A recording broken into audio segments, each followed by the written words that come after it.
We're joined today by Congressman Chuck Fleischmann.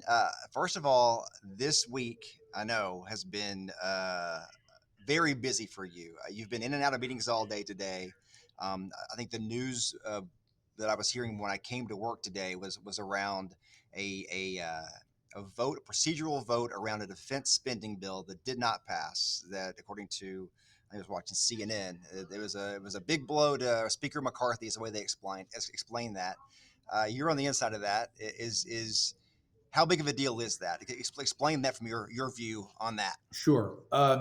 This was the failure of the rule vote. A rule vote is a precursor, a pre vote before a bill can get to the floor. This was the Defense Appropriations Bill.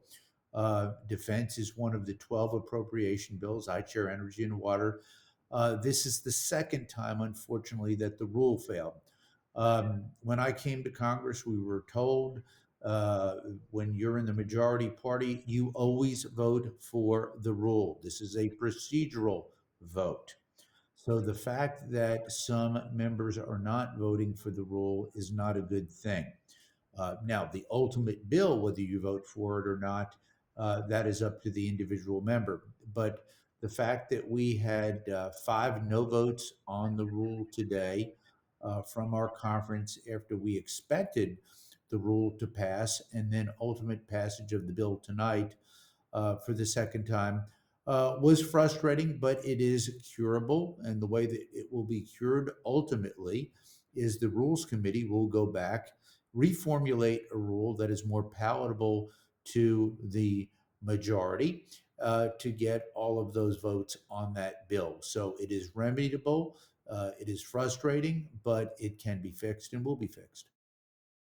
When we were discussing the vote for Speaker McCarthy to take the speakership back in January, when all that played out, we realized it was less about people's belief in Kevin McCarthy, more about what certain groups wanted to get out of the negotiations and that kind of thing. How much of that is involved in this versus actually voting on the thing that we think they're voting about? Well, there's several dynamics at play, and that's why we're so busy. And I'm right in the thick of it because I'm an appropriations subcommittee chairman, what we affectionately call a cardinal. So I'm at the table for all of the negotiations. Um, it's frustrating because right now the Senate has actually moved their process forward. That cannot be discounted. They have worked on their 12 appropriations bills. The White House has done the same. The House has not.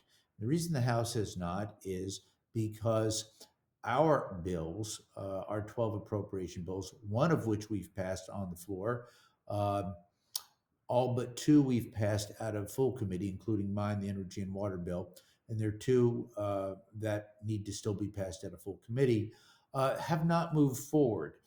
And that's a result of the fact that enough members, with a four vote majority, and with Majority Leader Scalise out for cancer treatment, Chairman Lucas out, a bull fell on him, literally, and the retirement of a gentleman from Utah, Mr. Stewart, we have a razor thin majority in the House. And that's really what the problem is. If we get just a few defectors, which we've had, and I respect everybody's views on things. I have been consistent yes votes. I want my folks to know that, our constituents. I vote yes on the rule. I'll be voting yes on the bills. I want to keep the government open. I think that is the responsible path forward. But having said that, those are where the uh, differences and discrepancies exist. And that's what we need to get past, hopefully by next week, to avert or avoid a government shutdown. Do you think we will have a government shutdown? Where do you think we'll be 9 days from now? Another excellent question, Josh. Let me say this. I have always opposed government shutdowns. I have served through three of them. These are not good times for America when we go into a shutdown. It puts our nation at risk. It costs actually the government more when we come out of shutdown. it is not a good time. Let me be specific. Troops don't get paid. The federal government basically starts shutting down things, and what's worse, the administration in this case will actually control many of the avenues of what they choose to pay and not pay. So, for example, the government goes into shutdown mode.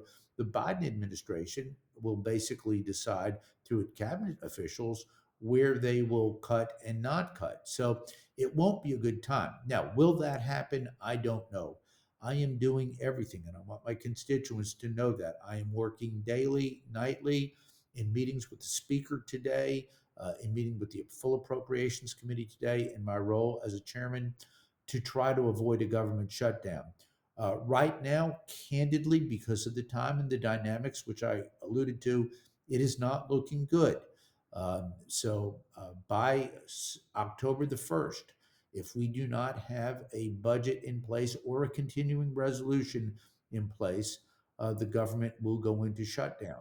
That is not good. It's not good for America. It's not good for Tennessee. And I just don't think it's good for Congress. But that's where we are. Take us into the weeds a little bit about what you're doing. Like you said, you're as you like to say, Tennessee's appropriator. You're involved in all of these talks, extensively, for that matter. What are you trying to do this week as these talks move forward? First and foremost, keep the government open. This is not a default question. This is a matter of keeping the government and its functions open. Everything from defense, everything that the federal government does. As we know, I represent the Oak Ridge Reservation. That is a constituency that receives about $7.4 billion worth of annual appropriations. They would have to literally start shutting down some of their facilities and prepare for that, working on reserve front funds and the like. Um, what I am doing is working with our leadership. Let me be specific. Met with Speaker McCarthy today. Met with Tom Emmer, the whip. More importantly, we are meeting with the Appropriations Committee, and I will say this: we're meeting with all four corners of our conference, the Republican conference. Let me talk about that. Um, we have the appropriators who are pretty well unified that we want to pass our 12 appropriation bills and get a budget and keep the government open. But we are dealing with our friends in the Tuesday group who are moderates, moderate Republicans. We are dealing with our friends in the Freedom Caucus, which is the more conservative group as well. I belong in the center right group, the Republican Study Committee. So I'm meeting with people, working with people, trying to offer ideas, anything that we can do to get to a yes.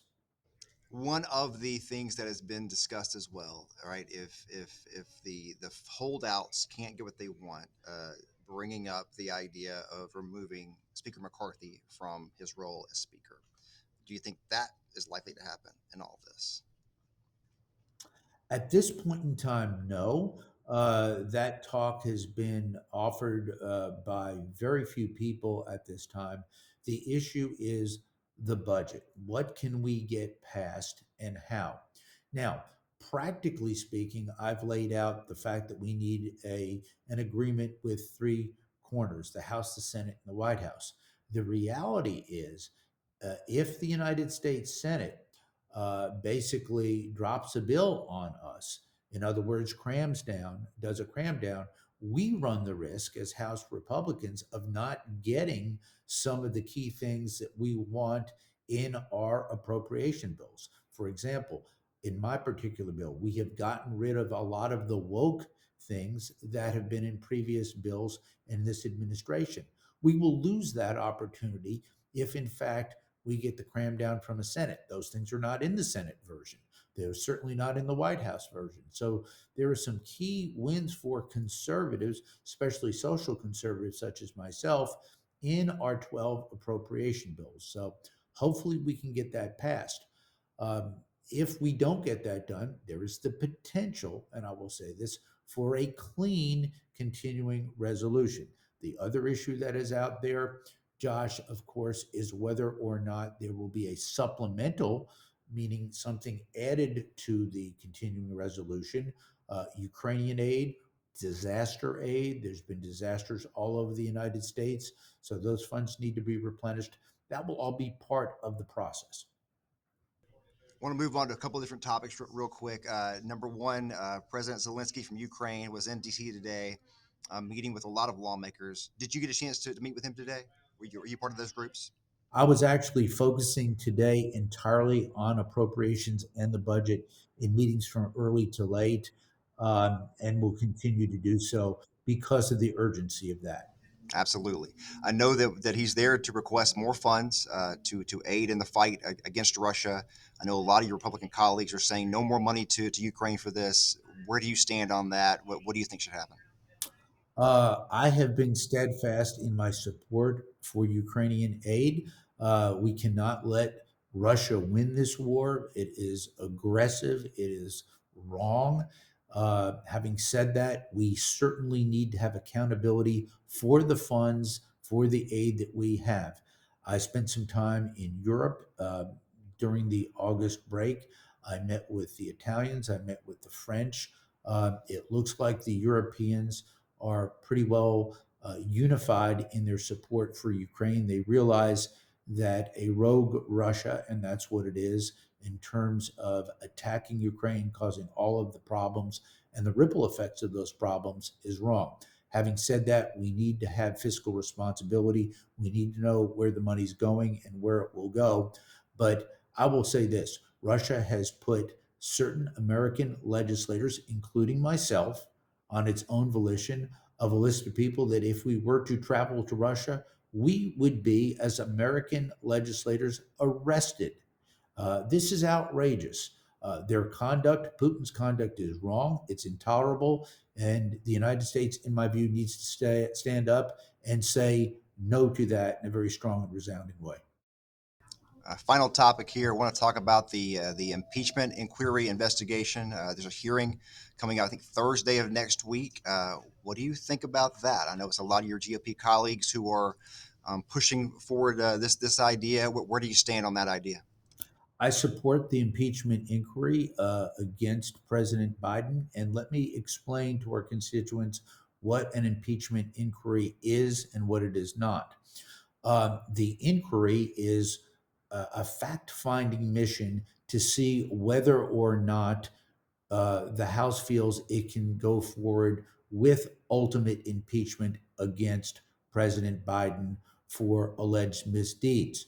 I'm a lawyer by profession. The upside of the inquiry is it's a fact finding mission. We want to go out and make sure that before there is an official impeachment against any president, that we do our due diligence and make sure that we get the facts. In my view, unfortunately, our last president, President Trump, because of Nancy Pelosi and radical woke Democrats, wrongfully impeached President Trump twice. I fought that impeachment against President Trump, and he was, in fact, acquitted by the United States Senate. But I can remember telling Senate and House Democrats at that time, if they did this to Donald Trump, the future was not going to bode well for any president of any opposite party when the House was in other control. It started a very negative precedent against presidents. But right now, I'm going to support the impeachment inquiry. Let the committees of jurisdictions. Remember, we talked about the fact that I'm Tennessee's appropriator. My committee doesn't do that. My committee works on budgets, works on appropriations, and the like. We have the Oversight Committee, the Judiciary Committee. We have several committees that will do their due diligence, do the inquiry, come up with the facts, and then we'll make our decisions from there. I'll leave you on this thought just around that idea about the inquiry hearing, and then the group of Republicans who are threatening to stand in the way of getting these budgets done. Politically, the strategy behind that politically. What are your thoughts on that? We're not far away. You know, next year's a presidential election year. All of that. Do you think that all of this is something that will help Republicans or hurt Republicans down the road? It depends how it all ends up. Let me take it a step at a time. Right now, if we look at the political map, the United States Senate favors a Republican takeover. If we look at the seats that are available, that are out there, that are up for grabs, Republicans are looking very good in the Senate. I tend to believe that Republicans are poised to win the White House. I think that is critically important. I think the Biden administration has done one of the worst jobs in history, and I live with it every day. In the House, it's a different story. The United States House of Representatives, including myself, is up for election every 2 years. I have people come up to me and say, "Are you on the ballot this time?" I'm always on the ballot. Okay, that's where great founding fathers had it. So all 435 members have to stand up. Um, it's very important. We know the American people are looking at this process. We are trying as a Republican conference to stand up for fiscal and moral conservative values, which I think most of my constituents in East Tennessee support, and I certainly support. But there's a lot of time between now and then. So it's going to be interesting to see. We're going to see some redistrictings in by some courts. New York State is one of those states. So is Ohio. So is North Carolina. I think the House map looks good. Candidly, I would prefer to have more of a margin than 4 or 5 seats. But still, having said that, it's better to be in the majority by 4 or 5 seats than as we were in the last two Congresses in the minority. That's why I'm chairman now, because we're in the majority. All right. Uh, Chuck Fleischman, thanks for your time. I really do appreciate that. I know these days have been long this week, and we'll continue that, I'm sure, for the next week plus. And so take some rest where you can, and thanks for the time. Really appreciate it. Josh, it's a pleasure. I'll continue to work hard every day and every night for our constituents. Thank you, sir.